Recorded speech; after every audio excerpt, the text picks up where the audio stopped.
skip this, right? Guys, it happens every single time. You open a video that you're excited to watch, you're keen to see what this content is going to be, and then a company just gets in front of it and annoys you. Obviously, you're going to skip it, right? If you skip these videos, then what in the world is the point of these ads in the first place? Guys, today we're going to talk about why companies insist on putting these annoying ads in front of the content that you want to watch, and we're going to explain it with something really close to my heart: neuro marketing. So I'm going to read the definition of neuromarketing here for us to get us started on this conversation. So neuromarketing refers to the measurement of physiological and neurosignals to gain insight into customers' motivations, preferences, and decisions, which help inform advertising, development, pricing, and other marketing areas. Pretty loose definition, so let's do it in my way. The way I would define neuromarketing is when a marketer takes the findings and studies that psychologists have been looking into and use those findings in their marketing practices to get consumers to make more buying decisions. It's becoming more and more relevant and prevalent, especially as digital marketing has been exploding onto the scene for the last 5 to 10 years. That might seem like a long time, but it's very recent in marketing terms. And what's so important about neuromarketing is it allows us to look into how marketing is going to evolve in the next couple of years and what you can look out for, especially with things like these freaking YouTube ads, right? So why is it that neuromarketing is relevant to YouTube ads? It has to do with something called the mere exposure effect. And the mere exposure effect is when you're exposed to something over and over and over, by merely being exposed to it,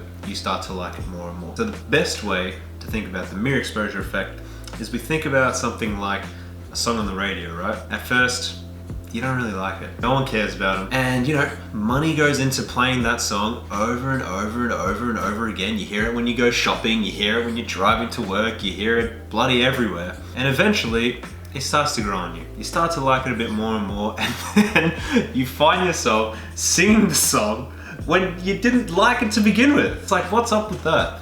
And that has to do with the mere exposure effect. The mere exposure effect plays a big part in that phenomenon occurring.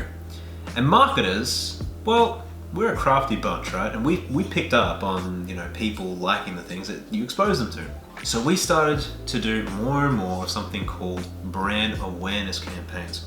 And part of brand awareness campaigns is doing exposure advertising methods. When you combine marketing with the mere exposure effect, you get something called the mean like score.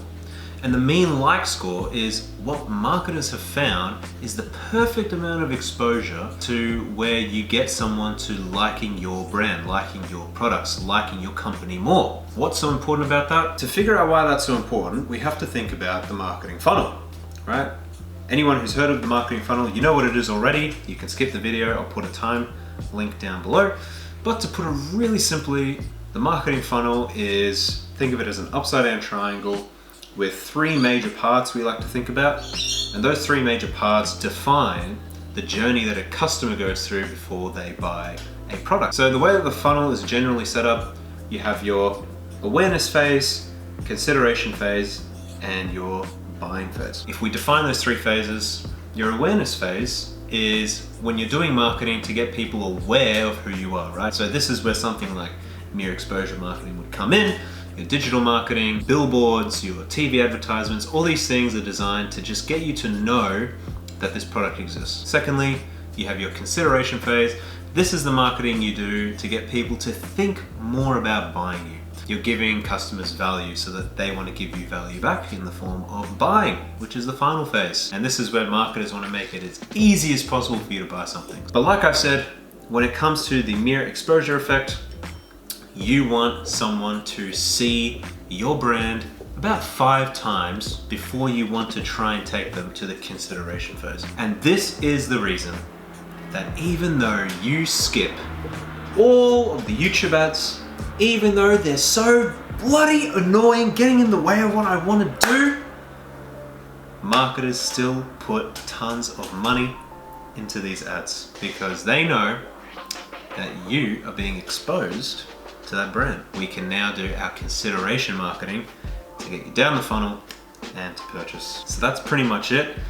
Shorter video, but I think it's really valuable for people to realize that YouTube marketing can be very powerful and a very cheap way to get people to know who you are.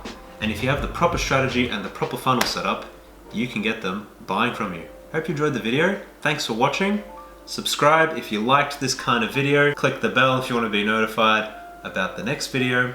Until then, peace out.